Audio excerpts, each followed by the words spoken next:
हं. आम्ही रचनाकारच्या चंदेरी मुलाखत या उपक्रमात मी आभा निवसरकर आपण सर्वांचं स्वागत करते. नमस्कार. आज आपल्या बरोबर आहेत वरिष्ठ लेखिका, कविता कवयित्री आणि कथाकार माधवी तारे. तर माधवीताई, नमस्कार आणि खूप खूप स्वागत. नमस्कार. मी पण तुम्हा लोकांचे सगळ्यांचे आभार मानते, की मला आज अशा चांगल्या मुहूर्तावर तुम्ही मला हे जे माई मावशीने मला जे माझ्या मुलाखतीचा मोका दिला, त्याबद्दल मी सुद्धा तुम्हा सगळ्यांचे आभार पहिल्यांदा मानते. तर आपण गप्पांना सुरुवात करूया मॅम. मी हं. तुम्हाला मॅडम म्हणते कारण मला आपल्या मैत्रिणींना हे सांगायचंय, मित्रमैत्रिणींना, की माधवी मॅडमनी मला शाळेत संस्कृत शिकवलेलं आहे आणि आई आणि त्या एकाच शाळेत असल्यामुळे आमचे संबंध अगदी लहानपणापासून आतापर्यंत आहेत आणि खूप घनिष्ठ असे संबंध आहेत. तर अ, आपण गप्पांना सुरुवात करूया आणि म्हणून मी यांना मॅडमच म्हणणार आहे कारण तीच माझी सवय आहे. आणि मला सुद्धा आज इतकं छान वाटतंय, कारण तिला मी लहानपणी अगदी छोटीशी घुंगराले बाल, घारे-घारे डोळे, गोरी-गोरी पान आणि पायात पैंजण घातलेले, छोटे सुंदर-सुंदर फ्रॉक घातलेले आणि आमच्या शाळेमध्ये येऊन अशी झुम-झुम, झुम-झुम करत जायची. सगळ्यांना नमस्कार करत-करत जायची. अशी मी माझी छोटी मुलगीसारखी पाहिलेली आभा आज माझा इंटरव्ह्यू घेते. म्हणजे एका मुलीने आईचा इंटरव्ह्यू घ्यावा अशाच मला वाटतंय. आणि मला यामुळे खूप आनंद वाटतोय. मी परत मायमावशीचे आभार मानते, की मुलीला आईचा इंटरव्ह्यू घेण्यासाठी, मुलाखत बिलकुल, घेण्यासाठी मलाही तितकाच असं आनंद तुम्ही होतोय. वर्ण अवसर दिला, त्याबद्दल मी तुमचे आभार करते. तर मॅडम, आपण गप्पांना सुरुवात करूया आणि शैक्षणिक आणि तुमची पारिवारिक पार्श्वभूमी याबद्दल सगळ्यात आधी जाणून घेऊया. तर तुम्ही कुठे शिक्षण घेतलं आणि कुठे राहत होता? इंदोरला कधी आला? अ, याबद्दल आम्हाला ऐकायला आवडेल. माझं सगळं जीवन लग्नाच्या आधीचं महाराष्ट्रामध्ये गेलेलं आहे. अकोला, अमरावती, नागपूर या 3 ठिकाणी आम्ही वारी-वारीने राहत होतो आणि तिथेच मग सरकारी शाळांमध्येच आम्ही शिकलो. पण त्यावेळेच्या सरकारी शाळासुद्धा अशा होत्या, शिक्षण म्हणजे शिक्षण होतं. बाकी हम्म. दुसऱ्या गोष्टी होत्या. म्हणून आजही ती जी पाळंमुळं अंतःकरणामध्ये रुजलेली आहेत, त्याचाच परिणाम हा दिसतोय, की आपण कुठल्याही प्रसंगाला फेस करू शकतो किंवा कुठल्याही काय म्हणतात ना, वस्तुस्थिती घेऊन म्हणा किंवा काही हे प्रसंग घेऊन म्हणा, त्यावर थोडी रचना करण्याची क्षमता ठेवू शकतो. क्या बात आहे. तर तुम्हाला लेखनाची आवड केव्हापासून आणि कधीपासून तुम्ही लिहायला लागला? लेखनाची आवड तशी मला लहानपणापासूनच लागली. कारण की अ, माझी आई जी होती, तिला वाचनाची आवड होती आणि मी जेव्हा डी-एड कॉलेजमध्ये लेक्चरर म्हणून अपॉइंट झाली, बी-एड झाल्यानंतर, तेव्हा मी पुस्तकं आणायची लायब्ररीतनं तिथून. तर ती मला नेहमी पुस्तकं वाच, पुस्तक वाच, पूर्ण ऐकायची. स्वामी नावाची कादंबरी माझ्या आईने माझ्याकडनं 2दा ऐकवली आणि काही शृंगारिक कादंबरीत आलं ना, आपण जर वाचायला काकू केली, तर ती मला म्हणायची, "अगं वाच, लिहिणाऱ्याला नाही वाटलं काही, तुला कशाला वाचायला लाज वाटते?" असं म्हणून तिने रात्री जागत बसायची. पण ती कादंबरी वाचत ही मला वाचनाची आणि त्याच्यानंतर इतकं वाचन, की मी दरवेळी मग शाळेतनं कादंबरी आणायची लायब्ररीतनं आणि किंवा पुस्तकं काही पण लिटरेचरचे वगैरे आणि तत्वज्ञानाचे वगैरे. मग ती मला म्हणायची, "वाच, मला आवडतं, ऐकते मी." तर हे तिला सुख दिल्याचा मला आजही आनंद आहे आणि त्याच्यामुळे मी आज इतकी या तुमच्या साहित्य क्षेत्रात सगळ्यांसमोर उभी आहे वा. खंबीरपणे. आणि गप्पा मारताना तुम्ही सांगत होता की तुमच्या लहानपणी केव्हा नंतरही पंगत बसायची तर उखाणे घेण्याची किंवा असं कविता काही म्हणणं. कारण की आम्ही खूप आमची फॅमिली मोठी होती कारण तो काळच तसा होता. तर आमची जवळ-जवळ 10-12 जण फॅमिलीमध्ये होते. आम्ही भावंडं सगळे धरून, आई-वडील धरून आणि सगळ्यांना काय आईचं लहानपणी लग्न झालेलं होतं. त्यामुळे तिला वाचनाची तर आवड होतीच, पण शिक्षण नाही झालं आणि त्यामुळे मग माझे वडील ख्रिश्चन कॉलेजमध्ये जेव्हा ग्रॅज्युएशन करायसाठी इंदोरला आले, त्यावेळी तिला त्रास पडला कारण लहान वय होतं आणि मग वडिलांचे आई-वडील नव्हते. त्यामुळे भाऊ होते सगळे, पण ते कोणी मॅरिड, कोणी अनमॅरिड अशा टाईपचे होते. त्यामुळे असं काही सुख आईला मिळालं नाही. पण मग तिला नातेवाईक जे आसपासचे होते, ते माझ्या वडिलांशी प्रेम सगळेच जण करत असल्यामुळे तिला त्यांच्याकडे राहून कष्ट करावे लागले. म्हणून तिने प्रण केला, की मला जरी कष्ट करावे लागले, शिक्षण नसल्यामुळे, तरी पण मी माझ्या मुलींवर ही वेळ आणणार नाही. मी कसे करून त्या सगळ्यांना शिकवेल आणि ग्रॅज्युएट होईपर्यंत मी कधी कोणाच्या लग्नाचं सुद्धा नाव काढलं नाही. वाह! आणि त्या काळात हे नक्कीच कठीण असेल. त्या काळात कठीण होतं. पण एक होतं त्यामुळे आणि तिची आई तिचे माहेर श्रीमंत असल्यामुळे तिची आई खूप लाड करायची. अगदी रुपाई एवढं कुंकू लावणारी माझी आजी होती महालक्ष्मीसारखी. तिला तिचा मृत्यू सुद्धा कळला होता असं आमची आई सांगायची. पण मला अधिक तर ती "दे 2-3 मुलींना दे माझ्याजवळ, मी घेऊन जाते." असं म्हणून ती आणि त्यातली मी एक अशी होती, की मी माझ्या आजीजवळच खूप राहिली आणि त्यामुळे मी इकडच्या लोकांना ओळखत नसते पुष्कळ वेळा. तर ते मला अगदी थोडी अशी गोरीपान म्हणा किंवा अशी थोडी हेल्दी होती. तर सगळ्यांना खूप लोभ यायचा. माझी बहीण सांगायची म्हणून मला माहिती आहे, की ती म्हणायची, "आम्ही तुला इतकं कोदम्यासारखं वेळेवर घेऊन जायचो." पण तू इतकी रडायची कारण तुला आईचीच आठवण यायची, आजीचीच आठवण. कारण मी तिला आई म्हणत असे आणि माझ्या हां. आईला अक्का, अच्छा. अक्का. खरंय. आणि तुम्ही आपण गप्पा मारताना तुम्ही सांगितलं होतं, की मी देशाची कविता सगळ्यात आधी म्हणेन. तर तुमची एक भारत देशावरची कविता आहे. मला वाटतं ती अनुसर्जन तुम्ही त्याचा अनुवाद केलेला आहे हो, मराठीतून हिंदीत. तर त्यांनी आपण सुरुवात. कविताचा प्रवास करूया. काही हरकत नाही. चालेल. आणि मग आईची कविता, चालेल. जी तुम्ही आईवर लिहिली आहे. हो, पण आता मला कृष्ण सरळ जे कवी आहेत हिंदीचे, त्यांची एक ओळ नेहमी आठवते. ती हे आठवते, जेव्हा कोणी देशाबद्दल असं खिलवाड करायला लागलं किंवा इथे लंडनमध्ये मी असताना जेव्हा राहुल गांधी येऊन ते इथे बोलायला लागले देशाविरुद्ध, तेव्हा मी माझ्या पोराला एकदम दटावून म्हटलं, "मकरंद, बंद कर टीव्ही. मी नाही ऐकू शकत हे त्यांचं बोललेलं." आणि त्यावर सुद्धा मी रचना केली. इथे आल्यानंतर पाठवली. संसदचं भवन नवं बनलं. त्यावेळी सुद्धा या लोकांनी अडवलं. तर असं देशाला कोणी जर दुःख दिलं, तर पता नाही मला एक खूप वाईट वाटतं. हे तुला सांगते. म्हणून मी माझ्या आजच्या मुलाखतीची काव्य पठणची सुरुवात देशभक्ती गीतांनीच करते, मातृभूमीला वंदन करून. कारण काय, की याचं मी अनुसर्जन केलंय. सुधीर फडक्यांचं गाणं आहे हे. पण तर त्याला मी त्याच तालीवर आणि त्याच लयवर अनुसर्जन करण्याची कोशिश केलेली आहे आणि सध्या आपल्या मायमावशीमध्ये अनुसर्जनाचा दौर चाललेला आहे मागच्या आठवड्यात. तर मला असं वाटतं यानेच आपण सुरू करूया. आहे ना? तर ती कविता आहे माझी बघा अनुसर्जनवाली.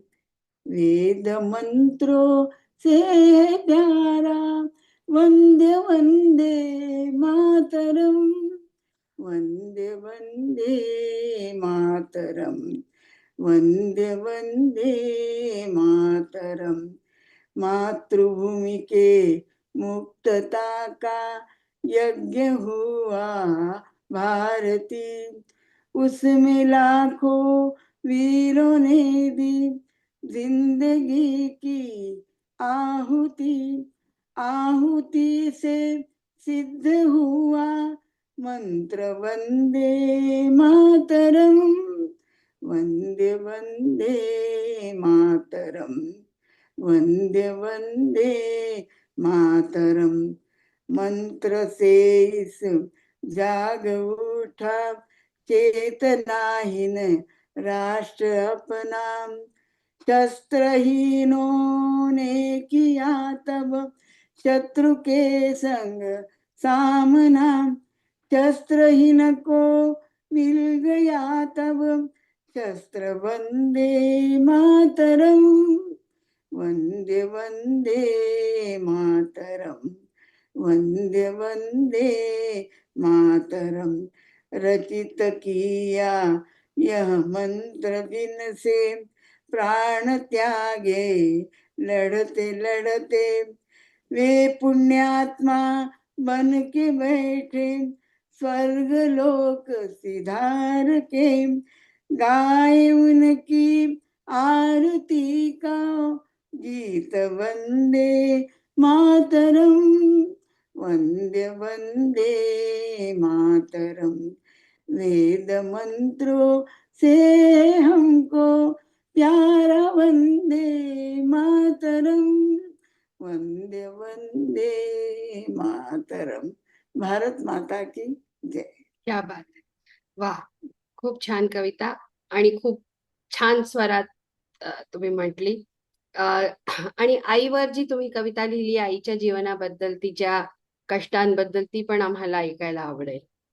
हां, कारण त्या माझ्या आईनी सगळ्या मुलींना स्वतः तिला गुरुच्या घरी राहावं लागलं, वडील जेव्हा शिकत होते तेव्हा. लहानपणी लग्न होत असत ना तेव्हा, तर त्यामुळे त्यांचं लग्नही लहानपणीच झालं होतं आणि तिला मग त्यामुळे सासू-सासरे चांगले होते, पण ते फार दिवस नाही राहिले. तिच्यासमोर नव्हतेच मला वाटतं आणि मग तिला मग वडील जेव्हा शिक्षण आपलं पूर्ण करत होते, कारण ते बुद्धिमान होते. तर त्यामुळे ती आई मग आपल्या नातेवाईकांकडे, वडिलांच्या नातेवाईकांकडे राहून लहानशा वयात ती म्हणे, "मला खूप कष्ट करावे लागले, तर माझ्या मुलींवर ही वेळ नको." म्हणून काही मुलीचं तिने ग्रॅज्युएशन झाल्याशिवाय लग्नाचं नाव सुद्धा कधी काढलं नाही. आणि आज सगळ्या जणी आपापल्या घरी भरपूर खाऊन-पिऊन सुखी होत्या, आनंदात होत्या. पण सगळ्या धीरे-धीरे आपले रस्ते सुधरून गेले. आता सगळ्यात मोठी म्हणून मीच आहे घरात, बहिणींमध्ये. हां.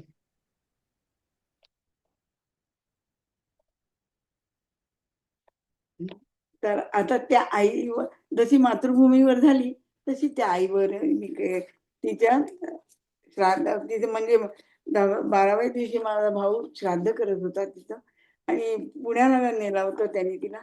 त्यामुळे मला तिच्या श्राद्धाच्या वेळी एकदम असं काहीतरी बडबडून आलं आणि असं वाटलं, की काहीतरी रचना करावी हिच्यावर. तर मी माझ्या भावाला तो ब्राह्मणांच्या बरोबर पूजा करत होता, तेव्हा म्हटलं, "अण्णा, माझा जीव घाबरतो. मला असं वाटतं काहीतरी अक्कावर लिहिल्याशिवाय मला शांती मिळणार नाही." तर म्हटलं, "मी कविता करू का?" तो म्हणे, "कर बेबी, मी इथे बसलोय आणि मग आपण तुझी कविता वाच." तर त्यामुळे मग मी कविता तिच्यावर केली. ती श्रद्धांजलीच समजा तुम्ही तिला. तर ती मी आता आपल्यासमोर प्रस्तुत करते.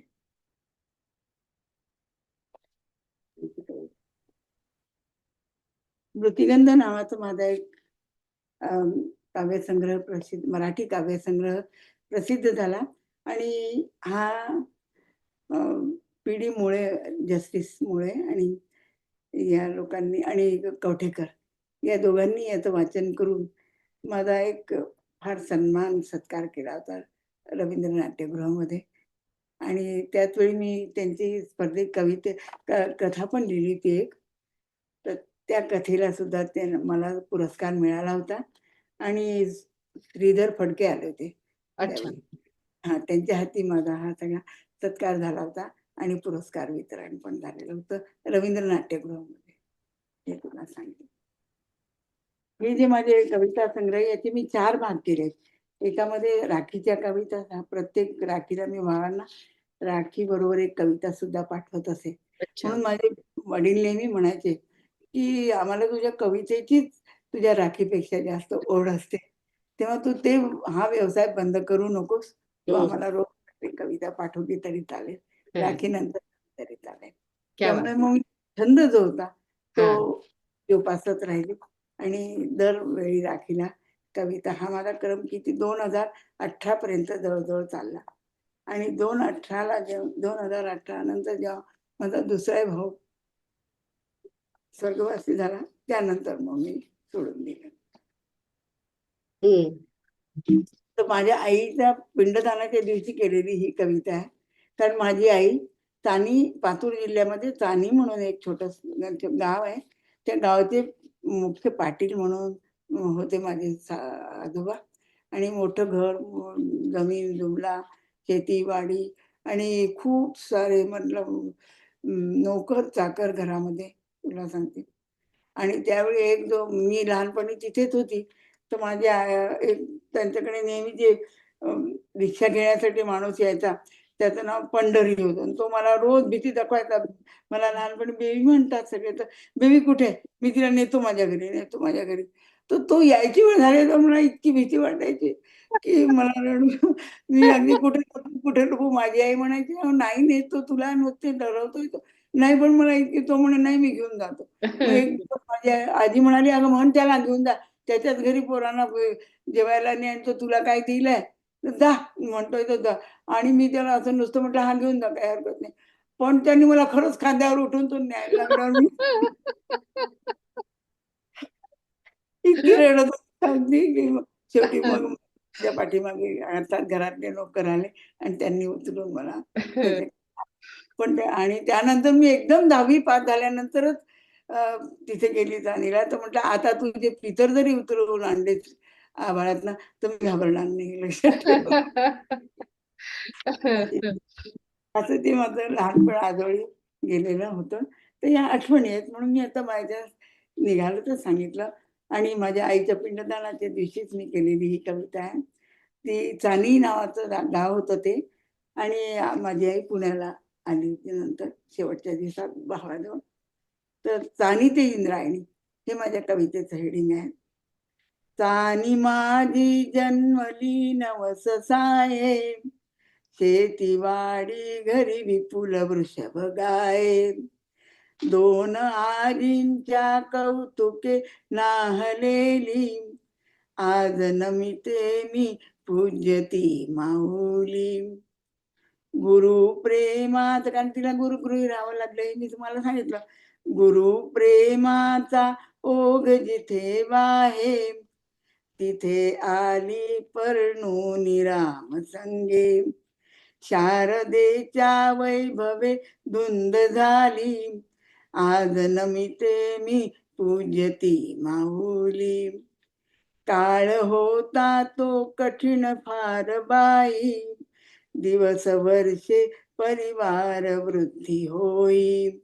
अशा काळी कुळ शिकवून धन्य झाली, आज नमिते मी पूज्यती माऊली.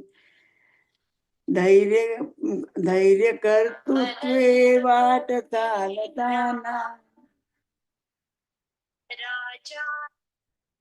धैर्य कर्तृत्वे वाट चालताना, ज्येष्ठ पुत्राच्या विरह वेदनांना, सहन करता कमरेत वाकलेली, आज नमिते मी पूज्यती माऊली. पुत्र दुसरा तो तिचा लक्ष्मी राणा, वैभवाने आणिलात आणिता तिला पुणा. अंकित्याच्या ती देवरूप झाली, आज नमिते मी पूज्यती माऊली. चानी ग्रामातून निघून पाऊले जी, पुण्यनगरी पर्यंत चालली ती. अंत इंद्रायणी तिरी साधलेली, आज नमिते मी पूज्यती माऊली. मातृदेवो भव. मातृदेवो भव. खरंय. आणि तुम्ही तुमच्या एका मुलाजवळ दरवर्षीच लंडनला जाता. तर दर आपण नाही तरी गप्पा पण हां, 99 पासून सतत येते. म्हणजे हां. 1-1.5 वर्ष झालं की तो म्हणतो, "आई 1-1.5 आता कुठे करायला लाग, खूप झालं आता तिथे आता." असं हां. म्हणून. तर तर मला तिथल्या जावंसंच बद्दलही वाटत नाही, तुम्ही आणि मला काही विदेशात जरी आली तर जावयाकडे जायचं नसतं. या घरातनं उठून या घरात यायचं असतं. खरंय. त्यामुळे मला तितकंच स्वातंत्र्य रचना करायला किंवा अगदी बलकी बलकी कौतुकाने मदत करतात हे लोकं, हां, असं खरं. कुठलंही करा. साहित्यातलं काम तर करण्यात. तुम्ही तिथल्या बद्दलही आणि आता गप्पा मारता-मारता तुम्ही सांगितलं, की अ, हं. अ, एक एकदा एक राखी 2 तुम्ही तिथे केली होती, तर हां. त्या ह्याच्यात त्या संदर्भात तुम्ही एक कविता केली. तर ती एकदा कविता एकदा अमेरिकेत आली होती, मला वाटतं तेव्हा राखीच होती, आणि एकदा 2015 मध्ये मी इथे आली तेव्हा पण राखी इथं होती. पण काही नाही, सुनसान वातावरण, काही नाही. कुठे रस्त्याने हे नाही, काही नाही. तर मला त्याच्यावरच असं वाटलं, की मला आता ही कविताची काहीतरी रचना करावी आपण, आणि या संदर्भात रचना करून आपण ती आपण भावांना पाठवू, असं मला वाटलं. म्हणून मी लंडनच्या पार्श्वभूमीवरून गेलेली एक कविता आपल्यासमोर मी काय आपण राहतो इंदोरमध्ये हो. आणि महाराजांचं जे वाङ्मय, नाथ महाराजांचं जे वाङ्मय आहे, ते नाथद्वारा समजतात लोक. मी येणारे गुजराती किंवा जे बाकी हो. मराठी लोक जे तिथे येतात ते सगळ्यांना असं वाटतं हे म्हणजे नाथद्वाराचे आहेत का कोणी. तर मग त्या लोकांना सगळ्यांना कळलं पाहिजे. मी म्हटलं जर मेकॅले सारखा रामकृष्ण परमहंसांचं चरित्र इंग्लिशमध्ये लिहून त्यांना जगप्रसिद्ध करू शकतो, तर निदान हिंदी भाषेमध्ये मी नाथ संप्रदाय. महाराष्ट्र हा. घेऊन मी सगळ्यांना का नको त्यांच्याबद्दल ज्ञान देऊ. तर आज माझी कीर्ती अशी झाली की ते माझं पुस्तक गोव्यापर्यंत चारी दिशांना गुजरात इकडे तिकडे सगळीकडे गेलेलं वा. आहे हम्म. आणि लोक अगदी आनंदाने घेऊन जात. आणि त्याच्या जितक्या प्रती आहेत ते माझ्या मिस्टरांचं त्याच वेळी देहावसान झालं होतं आणि ते ट्रस्टीजमध्ये होते मंदिराच्या. म्हणून मी तो कविता संग्रह जो आहे सगळ्याच्या सगळा मंदिराला दिला. म्हटलं याच्याबद्दल येणारी रक्कम मला नको, ही मंदिरासाठीच ठेवा तुम्ही त्यांच्या स्मृतीमध्ये. असं करून मी ते त्या मंदिरात दिले सगळे आणि एक अच्छा. एक फक्त नातेवाईकांना वाटले. हा. तर त्याचं नाव आहे अमृतकण. आजही तुम्ही नाथ मंदिरात कार्यालय जाऊन जर, कारण पुष्कळ लोक तिथे येतात पुस्तक घ्यायला आणि मग ज्यावेळी जर उत्सव असेल आणि मी तिथे बसलेली असली तर लोक मग ते मंदिरातले लोक सांगतात ये लेखिका यही बैठी आप उनसे चर्चा कर सकते, असं म्हणून सांगतात. तर त्यामुळे काय झालं, लोकांना एक ज्ञान झालं आणि भक्तांची संख्या वाढली. हा. येणारे लोक खूप यायला लागले. हम्म. वा. तर तिथे मी त्यांचं चरित्र, त्याचं नाव अमृतकण आहे. आणि नंतर तिसरं एक आहे की भजन महाराजांचे गुरुवारी दर 2-2.5 घंटे भजन म्हणतात सगळे लोक. तर त्या भजनात सुद्धा सगळ्यांत तीच लय ताल ठेवून अनुसर्जन केलेलं आहे. जवळजवळ 100 गाणे, आरत्या वगैरे सगळ्या आहेत. त्या सगळ्यांचं मी अनुसर्जन केलं आहे. महाराजांची हिंदीमध्ये लिहिलेली 35 अध्यायांची पोथी आहे. त्याचं सुद्धा मी एक लाईन धरून अनुसर्जन करून हिंदीमध्ये तिला ती मी मंदिरात देऊन दिली आहे प्रकाशित. म्हणाले ते की ही संपू द्या, तुमचं हे पुस्तक संपू द्या, मग आम्ही ते प्रकाशित करू. असं म्हणून मी 35 अध्याय पूर्ण वा. मोठी उत्तम. ते लोक कधी कधी येतात ते म्हणतात हमको दे दो. तर मी म्हणते मंदिर में पूछो, कार्यालय में जाके पूछो, वो मेरे हात में नाही आहे. तर अशा प्रकारे जे केलं ते त्यांच्या कृपेने केलं असं मी समजते. बरोबर. आणि आजही इथे जी बसली ही सुद्धा मी त्यांचीच कृपा समजते. आणि माझ्या खानदानचे गुरु आहेत ते. माझ्या सासू सासऱ्यांनी प्रत्यक्ष महाराजांची सेवा केलेली आहे. त्यामुळे आमच्या घरी सगळ्यांनी त्यांनाच गुरु मानलेलं आहे. त्यांची सेवा. तर माझी आज 4थी पिढी सेवा करायला येते. माझे नातू गाणे म्हणतात वगैरे, सगळे भजन वगैरे त्यांना पाठ. वा. तर अशी ही परंपरा आहे. तर एक वेळा मला इथे लंडनला राहायची वेळ आली राखीच्या वेळी. तर मी म्हटलं अरे इथे, तर मला असं वाटलं या पार्श्वभूमीवरच लंडनच्या वातावरणात एखादी आपण कविता बनवावी. म्हणून मी राखीचीच कविता त्याच पार्श्वभूमीवर करून भावांना पाठवली, कारण मी दरवर्षी राखीची कविता पाठवत असते. तर ती लंडनमध्ये केलेली कविता मी आपल्यासमोर प्रस्तुत करते आहे. भोगविलासी या आंग्ल प्रदेशी, हरित धरित्री घनी वनराई. भोगविलासी या आंग्ल प्रदेशी, हरित धरित्री घनी वनराई. भौतिक सुविधा धनसुख सोयी, कोण कुणाचा येथे भाई आणि कोण कुणाची येथे ताई. क्या बात आहे. कोण कुणाचा येथे भाई, कोण कुणाची येथे ताई. साम्राज्य या, अरे आमचं तर जाऊ द्या, पण साम्राज्य या अस्ताचलासी, दिनमणी ही जाण्या विसरून जाई. साम्राज्य या अस्तचलासी, दिनमणी ही अस्ताचल जाण्या विसरून जाई. अल्प प्रकाशा घेऊन क्षितिजी, रजनीनाथही हळूच येई. सोडून संस्कृती समृद्धीचा, सोडून संस्कृती समृद्धीचा, निसर्गही येथे दास होई. स्वदेश सोडून आलेल्यांची दशा कशी हो वर्णिली जाई. पण खरंय. मला नक्की करू हं तसं ते मी अजूनही साड्यांमध्येच असतो. पण राखी पुनवेचा पूर्ण चंद्र. पण राखी पुनवेचा पूर्ण चंद्रमा भले असू दे अल्प तेजसा. भगिनी मनाच्या भावभंगिमा उसळूनी आठवती भ्रातृप्रेमा. वाह! परदेशी दूर राहुनी मन म्हणा. भावार्थाचे जुळविते कुंपण. हं. भावार्थ त्याच्यात भाऊ आणि हे शब्द दोन्ही आहे. भावार्थाचे जुळवित कुंपण प्रतीक रूपाचे तंतुबंधन धाडून देई तुझं रक्षाबंधन. मी पाठवण्याची कोशिश भावांना केली आणि 2018 मध्ये जेव्हा माझा दुसरा भाऊ गेला तेव्हा मग मी श्रद्धांजली रूपात एक त्याला अर्पण करून मग मी नंतर राखीची कविता पाठवणं बंद केलं. हे सांग. तर ती मी आता आपल्यासमोर रक्षाबंधन श्रद्धांजली असं ब्रॅकेटमध्ये मी लिहिलंय. तुझ्या आम्ही आमच्या भावाला अण्णा म्हणत असो. मोठ्याला बंडूदांना म्हणत होतो, छोट्याला अण्णा म्हणत होतो. पण जेव्हा अण्णाचा मृत्यू झाला तेव्हा मी मग त्याच्यावर ही कविता श्रद्धांजली रूपात लिहिली की तुझ्या विना हा श्रावण अण्णा आम्हास वाटे सुना सुना. वर्षती धारा आणि पूर्ण चंद्रमा आदन भावे जराही मना. हिरवा शालू आज वैभवे नटली धरती.